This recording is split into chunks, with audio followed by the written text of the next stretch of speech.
When my daughter-in-law kicked me out of my own house, I didn't scream or argue. I just packed, quietly, cut off the cash flow, took back my car, and headed straight to a $32 million estate in Malibu she never even knew I owned. "Pack your bags and get out today," Vanessa yelled across the kitchen. My son Julian just sat at the table, staring down at his phone, completely silent. In that exact moment, I realized my time in that house was over. My name is Eleanor. I'm 66 years old, a widow. After my husband passed away, I invited Julian and his wife to move into my sprawling home just outside of Boston.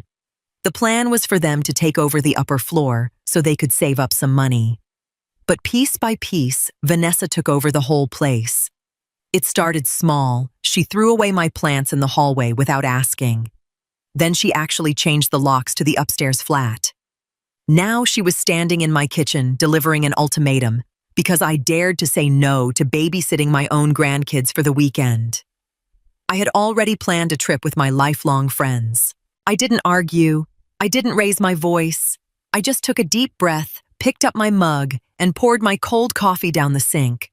The sound of the liquid hitting the drain was the only noise in the room. Vanessa was breathing heavily, practically begging for a massive, dramatic screaming match. Julian glanced up, visibly sweating, bracing himself for tears or guilt trips.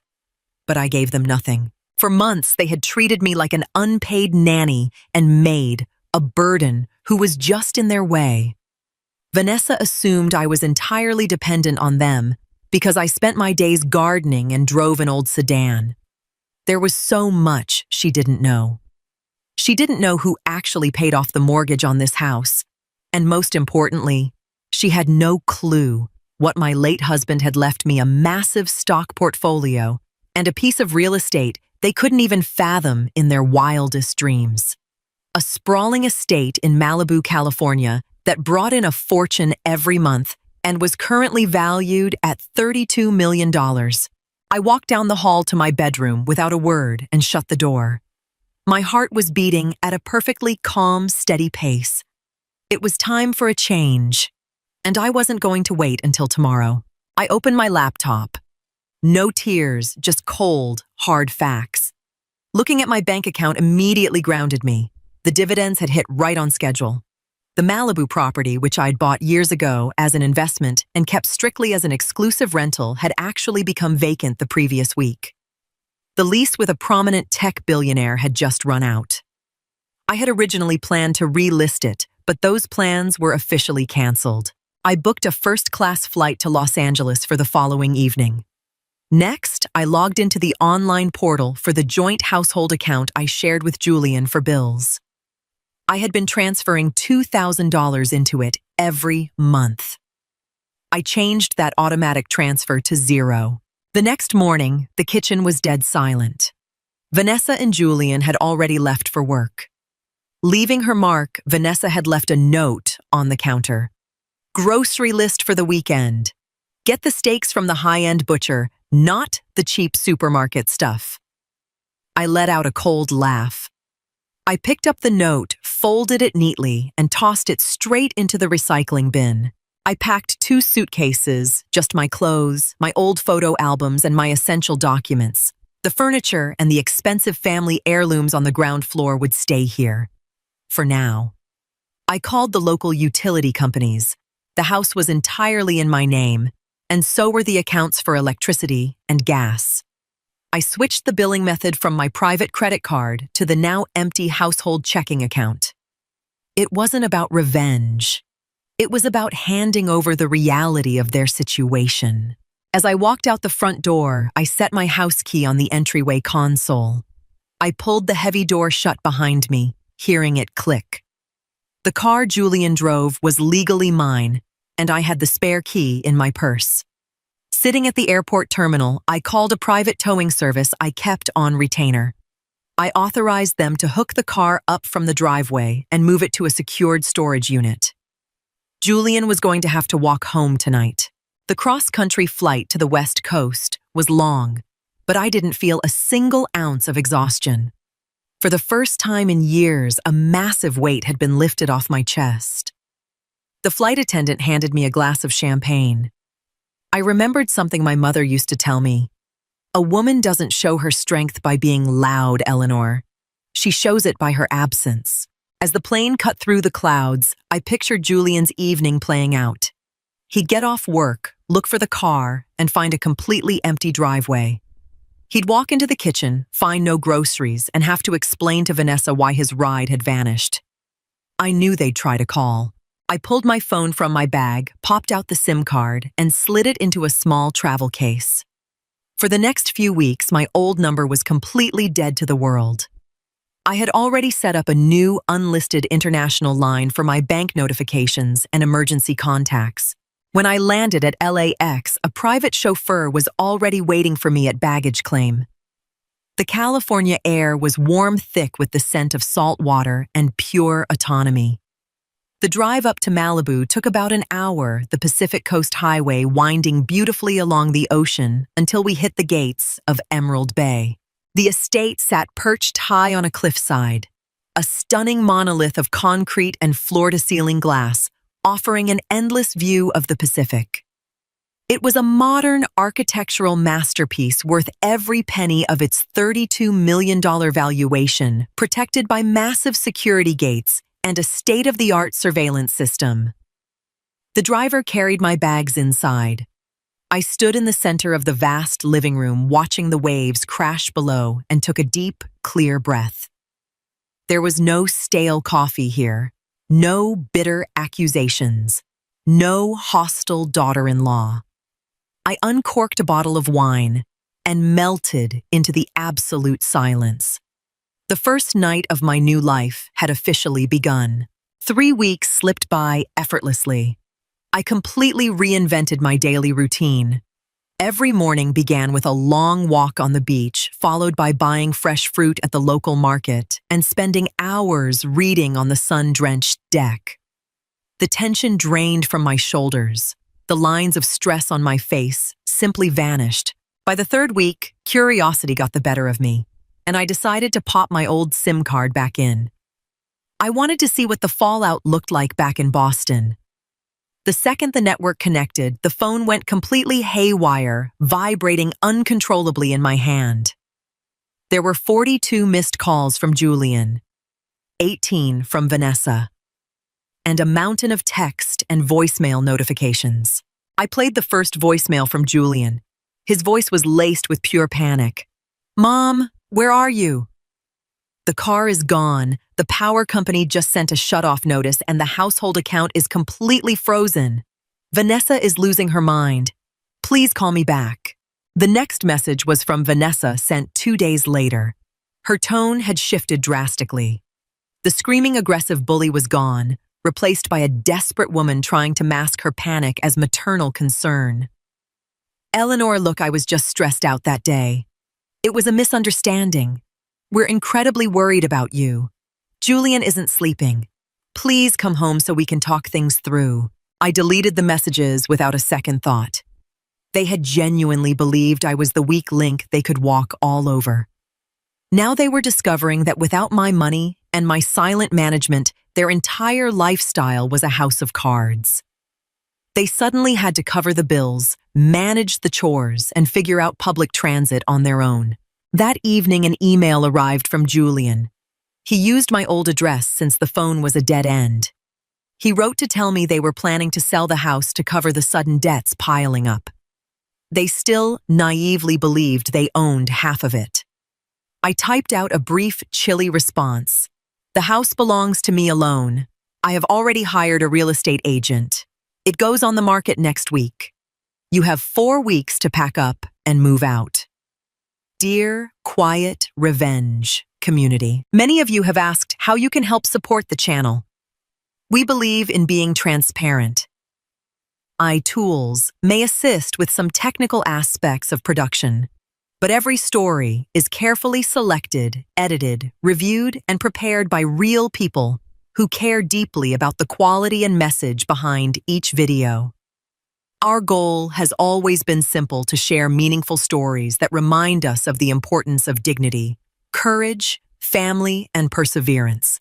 If you would like to help us continue this work, please consider contributing the cost of a small cup of coffee.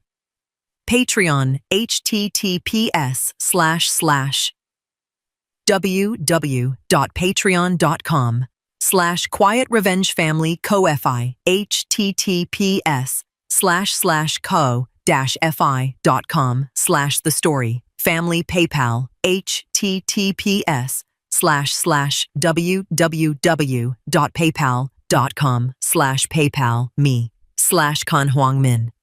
Thank you for your kindness, your comments, and your continued support. The reply hit my inbox within 5 minutes, and this time, Vanessa didn't bother hiding behind Julian. The polite facade evaporated instantly. "You can't just throw us out on the street. That is completely illegal. We live here. Julian has tenant rights." I sat in front of my laptop in Malibu and let out a soft smile. Vanessa clearly didn't understand property law. There was no lease agreement written or oral. They had been living there entirely on my good graces, rent-free. Because I was liquidating the asset, their permission to occupy the property was officially revoked. I had already finalized the details with my bank before I left, and the agent had the keys to the separate lockbox. The next afternoon, Julian sent a text with a photo. It was a shot of a massive sign planted squarely in the front yard in Boston for Sale Prime, luxury real estate. Julian added a caption, "Mom, why are you doing this to us? Vanessa won't stop crying. We can't find an apartment we can actually afford on short notice." I felt absolutely no pity. When Vanessa was screaming in my face, wishing I would disappear into thin air, Julian had stood there and chosen silence. In my book, silence is an endorsement. They had used my generosity to demean me. Now they were going to learn exactly what it takes to survive in the real world without a safety net. I blocked Vanessa's email and number permanently. Any communication with Julian was restricted to email, only strictly professional and brief. I offered one concession: I would sign a lease on a small, basic 2-bedroom apartment back in Massachusetts, but the lease would be solely in his name, excluding Vanessa entirely. I wanted to see if he was finally capable of making a real choice. The clock was ticking. Back in Boston, the leaves were falling and the autumn chill was setting in while I watched the sunset over the ocean in Southern California. The contrast was poetic. They were shivering in a house they couldn't afford to heat, while I was basking in the coastal warmth. It was a crisp Saturday morning when my security system flagged an alert at the front gate. I looked up at the high-definition monitor in the kitchen and saw 2 incredibly familiar faces standing outside. It was Julian and Vanessa. They looked utterly exhausted, pale, and completely wad out from a cross-country flight. They had somehow managed to track me down, likely by digging through some old financial statements left behind in my home office. They were wrapped in heavy, cheap winter coats that looked completely absurd against the bright, sunlit Malibu backdrop. Vanessa's jaw was practically on the floor as she stared up at the concrete and glass fortress. She had clearly expected a modest retirement condo, not a multi-million-dollar architectural stronghold. I pressed the intercom button, my voice coming through cool and collected. "Can I help you?" "Mom, please just let us in," Julian cried out to the camera. "We spent the last of our savings on these plane tickets. We just need to talk to you." Vanessa pushed herself right up to the lens. "Eleanor, please, we are so sorry. I was under so much pressure at work. We can fix this as a family. Look at this place. There's more than enough room for all of us to live here." And there it was, the blatant, unadulterated greed in her eyes. Even in total defeat, she was already calculating the square footage and looking for a way to angle her way in. She genuinely believed she could move into my sanctuary. She still had no concept of who she was dealing with. "Julian can come up to the house. Alone," I announced through the speaker. "Vanessa stays outside the gate." A furious argument erupted right on my security screen. Vanessa was shoving Julian, screaming at him not to dare leave her out there. But Julian, physically drained and utterly broken, pushed the heavy gate open the moment I buzzed the lock. He walked through, leaving his wife hyperventilating on the sidewalk. For the first time in his marriage, he drew a line. Julian stood in my living room, looking incredibly small. He barely even dared to sit down on the pristine white leather sofa, looking down at his scuffed shoes. He stared out at the vast expanse of the Pacific, then turned his eyes to me. I handed him a glass of ice water. No coffee, no welcoming hug. "It's incredible here, Mom." He muttered, his voice barely a whisper. "Why didn't you ever tell me about this place?" "Because this is my life, Julian, not yours," I replied, keeping my posture straight and steady. "You stood by and allowed your wife to evict me from my own home. You didn't say a single word while she degraded me." "I was terrified of losing her," he said, dropping his chin to his chest. "And in the process, you lost me," I said cleanly. "I built my life with your father's legacy and my own hard work. I don't owe either of you a thing. You both assumed I was just a frail old woman you could exploit for free labor and housing." He broke down, tears streaming down his face. It had been years since I'd seen my son cry. A part of me twinged with a mother's instinct, but I kept my face entirely unreadable. Showing weakness now would ruin everything. He needed to feel the weight of his choices if he was ever going to grow up. Outside the security gate, Vanessa was pacing back and forth like a caged animal. She was aggressively stabbing at her phone screen, undoubtedly text-bombing his phone. Julian looked down as his screen lit up, paused, and then flipped the phone face down on the coffee table. A small, necessary step forward. "The closing paperwork on the Boston house is almost finalized," I informed him, keeping the tone strictly business. "The entire profit from the sale goes directly to my personal accounts. I'm not giving you a handout. However, I did find a small apartment on the outskirts of Boston. I've paid the rent a full year in advance. Vanessa's name is nowhere near the paperwork. If you move in solo. If she steps foot inside, the lease is terminated and you're both out." Julian just stared at me. The ball was entirely in his court, and he had to make the most defining choice of his adult life. Julian walked back down the long drive to deliver the reality of the situation to Vanessa. I watched the entire interaction play out in high definition from the monitors on my terrace. The moment the words left Julian's mouth, Vanessa absolutely lost it. She began wildly flailing her arms, slapping her hands against his chest, and screaming so loudly that her screeching echoed all the way up the cliffside. She was demanding that he storm the house, that he demand his inheritance, calling me a manipulative old viper. Julian just stood there. He didn't hit back, but he didn't back down either. He looked like a man who had suddenly been hit with a bucket of ice water after a decade-long sleep. He was looking at his wife with complete clarity, seeing the sheer ugliness of her entitlement, an ugliness he had spent years making excuses for. Without saying another word, Julian turned his back on her and started walking down the winding hill toward the coastal highway. He just left her standing there. Vanessa screamed his name at the top of her lungs, but when she realized he wasn't turning around, her legs gave out and she collapsed onto the pavement. She was sobbing out of pure rage, not heartbreak. She had lost everything in a single afternoon: the beautiful house in Boston, the financial backing, her sense of control, and the husband she had easily puppeted for years. She glared back up at my cliffside deck one last time. I stood firmly at the glass railing, looking down at her without an ounce of regret. I raised my wine glass toward the horizon and took a slow sip. It wasn't a feeling of malicious triumph. It was just the profound, clean feeling of relief. Vanessa eventually gathered her purse, pulled herself up, and began the long walk down the hill after Julian. They had no car, no hotel reservation, and almost no money left. They were going to have to find a bus stop. In that exact moment, the natural order of things was restored. A boundary had been drawn, built out of solid concrete and harsh reality. A week later, I flew back east. Not to stay, but to sign the final closing documents at the real estate office. The buyers were a lovely young couple with 2 toddlers. They were going to fill that house with genuine warmth and laughter, the kind of energy it deserved, not greed and resentment. Julian had already cleared out his things. He had accepted my terms.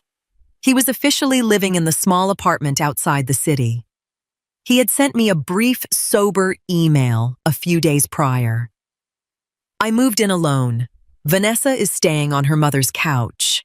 I've contacted a divorce attorney. I didn't visit him at his new place. It was far too soon for a heartwarming reconciliation. He needed to walk this path entirely on his own 2 feet to find his backbone. But I did call him from the airport lounge once the sale was officially recorded. The funds have cleared into my account. I told him over the phone line. I've set up a structured trust fund for my grandkids. The money is legally locked down exclusively for their college education. Neither you nor Vanessa can touch a single dime of it. It transfers to them when they turn 18. Thank you, Mom.